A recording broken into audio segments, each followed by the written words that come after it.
The younger years of gaming were enriched with a ton of 3D platformers, plastered with lovable mascots and exciting worlds to explore. I have played a handful of Collect-a-thons in my childhood, and I've enjoyed my time back then. From what I can remember, most of them were pretty much Wii titles, such as Super Mario Galaxy, Legend of Zelda Twilight Princess, Sonic Unleashed, many of the licensed LEGO games, as well as some DS titles such as Super Mario 64 and Tom and Jerry Tales. I really loved playing through them, collecting items, and the classic era was well worth the moments. But as time passed by, I've slowly drifted into the modern gaming era, immersing myself into other genres, and my love for platformers was slowly forgotten. While I do still own my Wii and I've tried to play most of the aforementioned titles, it's been buggy at times and the remaining lifespan was spent modded, which made it even worse. It was almost as if it was the end of 3D platforming for me. Until around last month when I discovered A Hat in Time, a game that's been around since 2017. This game was so fantastic that it reignited my enthusiasm for the genre once again. It wasn't just another great experience of collecting in vast open worlds, but it was also on PC. While there have been multi-platform collect-a-thons like Yooka-Laylee, I never really played the game, and I've also not heard a lot of good things from it. That being said, I'm not sure about it until I play it and see for myself. Anyway, back to A Hat in Time. Since the newest DLC released around this month, I thought it would be the perfect occasion to go back to this game and critique most of the features that were available in it. Find out how this Kickstarter project came to fruition after 5 years of development, and to present my opinions on why I believe that A Hat in Time was pretty much a great game.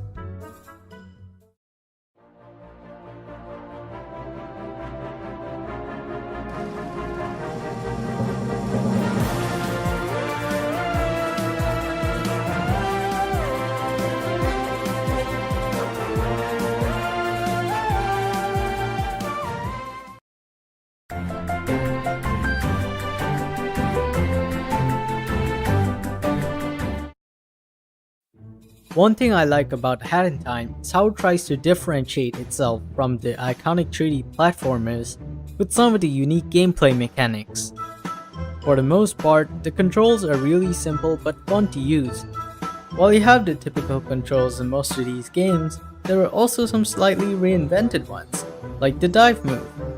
You can dive while airborne to reach a distant platform, and pressing jump prevents you from diving away from it. If you don't have the sprint hat, you can also use the dive move as a means to dash faster. The additional parkour moves, such as wall running, wall jumping, and tight roping, are mostly fluid, so you never really lose grip when free running. The combat is fairly straightforward with a handful of moves, but you don't really need a complex combat system for a simple 3D collect-a-thon. I mean, there's nothing really complex in bashing a bunch of people with an umbrella, homing attack them, or even just stomping on them. My favorite gameplay mechanic is the hat wheel. Much like weapon wheels in other games, you get to choose the right hat while time slows down. And while there is a faster method like quick selecting on the keyboard or even on the controller D-pads, I prefer to use the good old wheel so I can pick the right hat without having to keep pressing left and right. The game was mostly flawless in terms of gameplay, but it did have some occasional glitches and bugs. Tight roping in areas like the final act of Deadbird Studios were really tough, as I'd have to precisely aim my landing onto them, and I'd often plummet to my doom. I mean, even Keemstar had his own problems with the tight roping.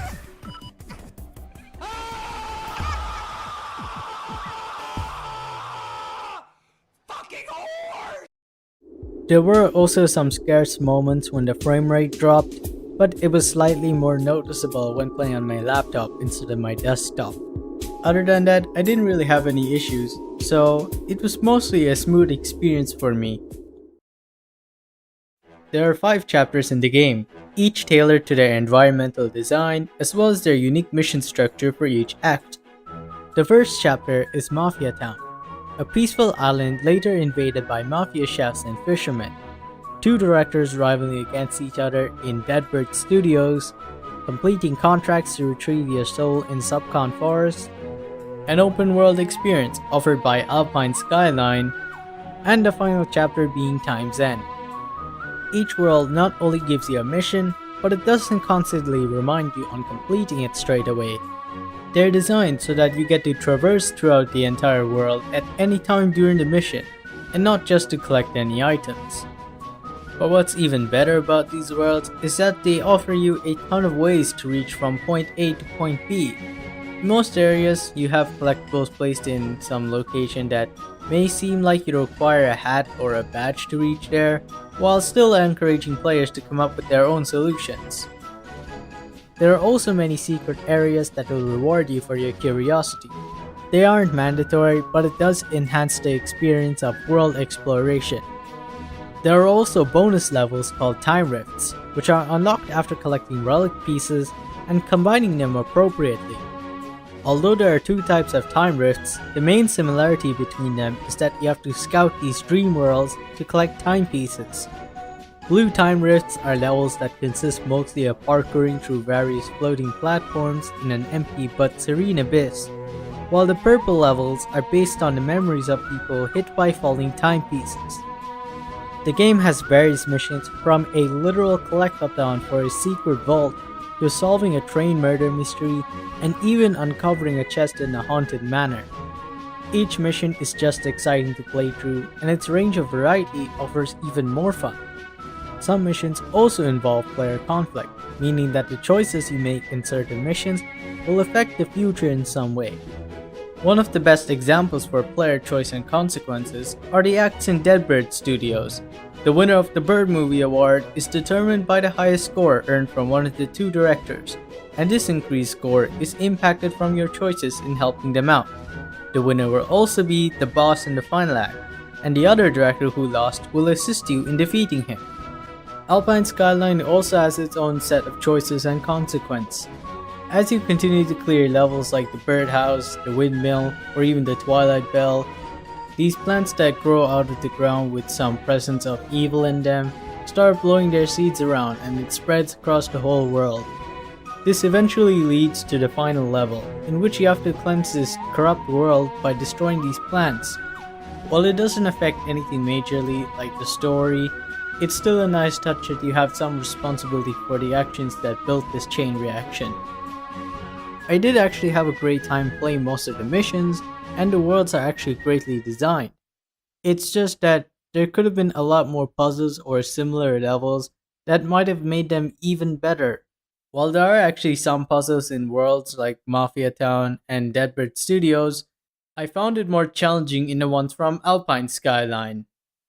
The boss fights weren't also that challenging, but the only boss fight that was really tough to beat and was entertaining at the same time was the Snatcher fight. Although this game had an underwhelming lack of challenge, I still had a great time playing it. When you collect items in A Hat in Time, you're not just doing it for the sake of its genre, but they also play a great role in aiding the progression system. Apart from collecting timepieces, the primary objective in the game is to collect yarn so you can craft special hats, each with their own distinctive appearance and abilities. You also collect pawns, which act as currency to purchase badges, and there's no limit to how many you can gather. While I do feel like there could have been some more items to buy other than badges, like perhaps some upgrade parts for your umbrella, at least they have a more meaningful and motivating purpose to collect them. Another type of collectible, being Rift tokens, are used in Hatkey's ore machine to unlock cosmetic items such as flares, palettes, or music remixes. Oh, and by the way, the ore machine isn't a paid RNG, unlike some games. Oh, my bad. Really apologize for that. There are also relic pieces, which unlock time rifts as well as add decorations to your spaceship once these pieces are fitted suitably.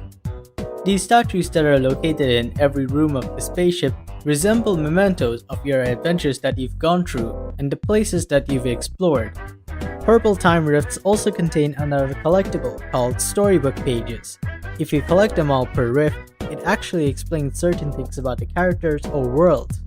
I'll explain more about these pages when I get to the campaign and lore section of this video, but for now, let's just say that it helps to build lore effectively.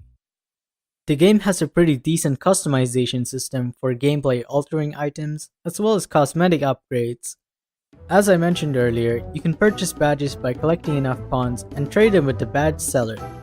These badges have different properties that enhance the gameplay or add a new feature to it, as well as present itself with unique designs. With a total of 11 badges, there are some fascinating and handy ones to choose from, such as the Hookshot badge, that lets you swing from grappling points. The Scooter badge can enhance the Sprint Hat's ability to move faster, or even the Projectile badge, which adds a beam attack to your umbrella's arsenal. And if you feel like the purple outfit and hat doesn't suit you, there's plenty of options from new outfit palettes to hat flares, which are basically revamped skins for old hats. I had absolutely no problems with the customization system. It was designed very well.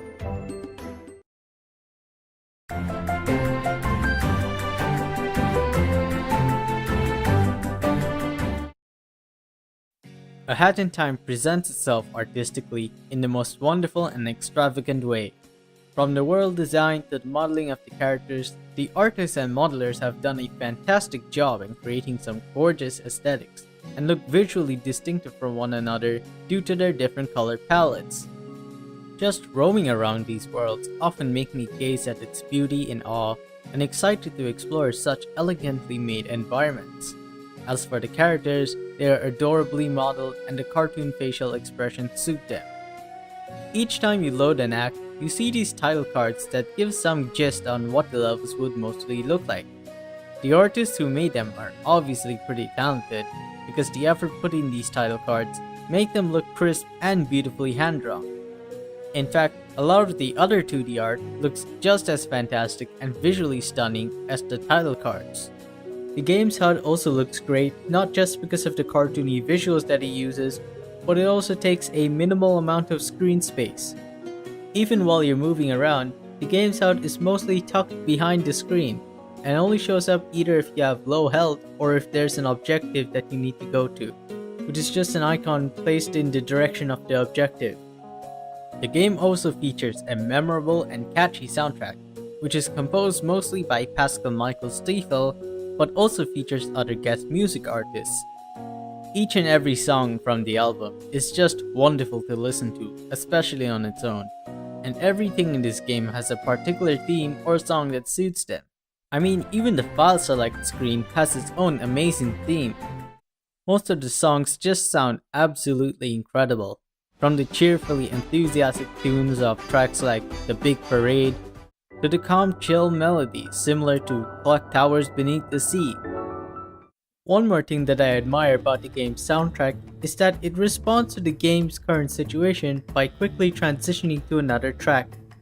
In Alpine Skylines, you have to ride these ropes in order to travel to another location. The music will also speed up as you ride these ropes until you land to your location.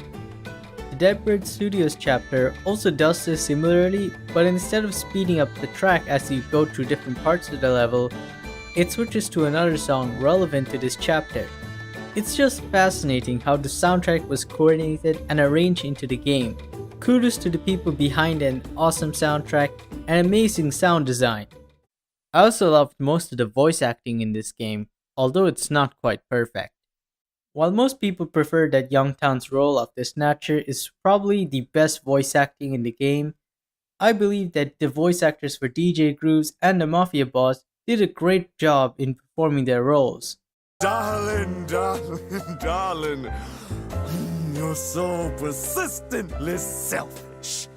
Ever since you landed in Mafia Town, it's been raining with these magical hourglasses. You must be very lost, kid with the hat. You're in the heart of our town, standing before the most powerful man you will ever witness. Everything you've ever owned belongs to me now. Their performances not only bring a strong amount of emotion in their voice acting, but it also builds up their character and personality pretty well, which makes them really interesting and likable. Unfortunately, that brings us to the problems I had with some of the visuals and voice acting. the cartoony facial expressions aren't modeled onto their faces, rather they just float slightly away from it, and that looks odd at certain angles.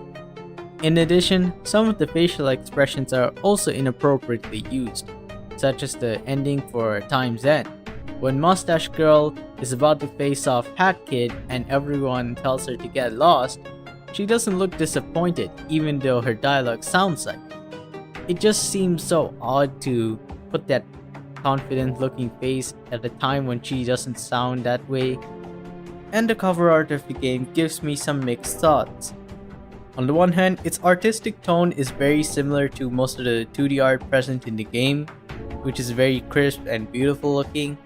But on the contrary, it uses a very cluttered design by featuring all these bosses and characters of the game, not to mention that it also spoils pretty much everyone you're gonna meet in it. They could have done a better design and made it similar to something like the Crash Bandicoot Insane Trilogy cover. Sure, it is kind of unfair to compare one single game to a bundle that contains 3 different ones, but you do have to admit, Insane Trilogy looks a lot more simpler and doesn't clutter the space as much as I had in time. There's only like 2 characters featured from the game, and it also has some element of mystery to it. You see these 3 different locations present in the cover, and it reels you into the game because you want to know how fun and how beautiful it actually looks. But when you look back at the cover for A Hat in Time, everything is pretty much explained to you. It does have some tiny amount of mystery to it, like you can tell these characters are all after this hourglass, but why are they after it? What makes it so special? Now you can argue that this might be the case they were going with, but people don't just play it for the story. Maybe they want to explore these vast open worlds that could be represented in the game's art. Again, I really wish that they could have done a better cover art design than what they ended up with. The voice acting is also quite flawed with most of the characters, but the only problems I had were either that the characters would often over-exaggerate the delivery of their lines. Ooh, you're giving me the quiet treatment, eh? That's what a murderer would do. Or there were instances where characters aren't even voiced at all. The latter issue I had also causes some inconsistencies in the game's dialogue. The penguins aren't voiced, yet the owls in the train are for some reason. And even then, there are certain moments when the penguins are voiced. Hey, little girl! You should join our DJ Gru's fan club. You get a membership card and everything. It's a real good deal for any movie-going bird. So does that mean that the penguins weren't going to be voiced at all? Or that all the birds were going to be voiced? And finally, Hat Kid is at times confusing in the way she communicates. The majority of her dialogue are just short phrases and the occasional mumbling, yet just about the entire game has her with only speech bubbles to read. While this is nothing more than a simple nitpick, I was unhappy with the inconsistency in her dialogue's delivery. These problems about the artistic aspects made me believe that the game's voice acting was pretty much rushed during its 5-year development, and that despite the 3D artists and modelers obviously having some talent, they didn't do a great job implementing the cartoon parts of the face onto the models.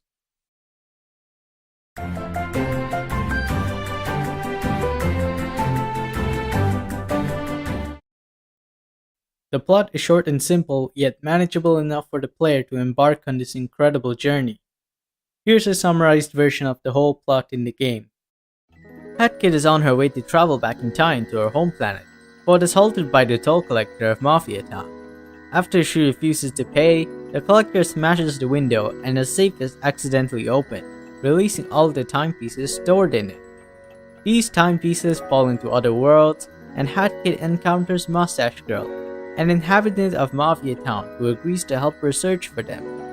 After discovering that these timepieces have time travel powers, Mustache Girl suggests use them to wipe out the Mafia, but Hat Kid refuses to do so. An enraged Mustache Girl then threatens Hat Kid that she will collect all of the remaining timepieces before she does. Hat Kid eventually faces off against Mustache Girl at Time's End in order to retrieve the timepieces that she stole.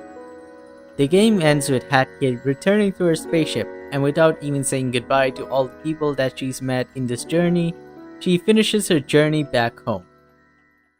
Again, the story isn't all that complicated and detailed, but it is serviceable enough to play through the game. As I mentioned earlier, there are also storybook pieces from the Purple Time Rifts, which help to strengthen the lore of the characters and world. These pages are filled with the memories of the characters we often encounter, and while it's not necessary to collect them, it essentially builds further into some of the NPC's motives and reasons. For instance, Mafia's Grand Voyage explains a bit more on where these Mafia chefs came from and why they invaded the island we now know as Mafia Town. The Conductor and Gru's Big Dreams open up the reason behind their rivalry and why they both became directors. The Tale of Queen Vanessa explores on the tale of why Vanessa is this old ghost haunting the manor and how the prince became the Snatcher. And finally, the Twilight Ascent depicts on why these goats arrived on Alpine Skyline and the origin of the Twilight Belt. I did have some issues with the plot though. The first one being that Mustache Girl wasn't that great as the main villain. You see, she's supposedly the main antagonist, but unfortunately, she's not around for the most part after the final act of the first chapter. Mustache Girl wasn't all that bad of a character. I kinda liked her performance and how she was developed before that. But she wasn't as well developed to be a convincing boss as the rest of them. The choices you make in the game don't even make any impact to the story. Let's take an example from the ending of the game. After beating Mustache Girl to retrieve the stolen timepieces, you're given two options, whether to help her out by throwing in one of your timepieces or to leave her be and continue your journey home. Whatever you do between those two choices, it'll all lead up to the same scene, that it's revealed to be all a dream. Even if you decide to give Mustache Girl one of your timepieces, there's still going to be no change to the plot. It's still going to end the same way. Despite the fact that in the beginning of the game, you can see that the required amount of timepieces is 40. And even then, you can still get the same ending if you have only 25 timepieces, which is the required amount to unlock Time's End. So, in other words, no matter what you do in all of these missions, it's rendered completely useless because not only is it revealed that this is all a dream, but also because that you can have a lower amount than the total required and still get the same ending. Now, I don't mind how simple the plot is. It's supposed to be straightforward enough to give players some sort of guide as to what they should be doing in the game. But the ending could have been better. They could have still done the same thing where they have two choices to help out Mustache Girl or leave her be. But instead of just leaving it to be the same thing, it could have been like, if Mustache Girl gets the timepiece, then Hat Kid won't be able to travel that far and might land into somewhere else. Or if Hat Kid decides to continue on her journey without handing one piece, then she can finally make it home and we could probably see a glimpse of what her home planet looks like. Before I move on to the final part of the video, I want to explain one more problem I had with the plot. The game's story doesn't flow consistently and is unsubstantial for the majority of the time. While the game includes all 5 chapters, the story only consists of 2 of them, Mafia Town and Time's End. After beating the Mafia boss and refusing to help Mustache Girl, the main story fades away and suddenly transitions into these smaller, inconsistent story arcs. That's not to say I didn't enjoy the chapters like Subcon Forest, Deadbird Studios, or even Alpine Skyline. It's just that their stories don't build up to the ending in any way possible. But yeah, that's pretty much it with the issues that I had. The story is decent but mostly disjointed, and some of the main villain's motives are filled with self-contradictions. Anyway, let's move on to the final part of the video.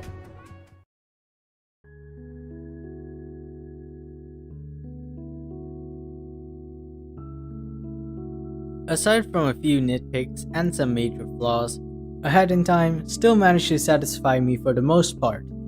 The cel-shaded art style is visually astonishing, the soundtrack consists of wonderful tracks, the missions were diverse and exciting to play through, the characters are well developed and interesting to interact with, and best of all, it inspired me to reconnect with 3D platform collectibles. Collect-a-thons again. However, after beating the game, I felt like I wanted even more from it, because the time I spent playing it was really short.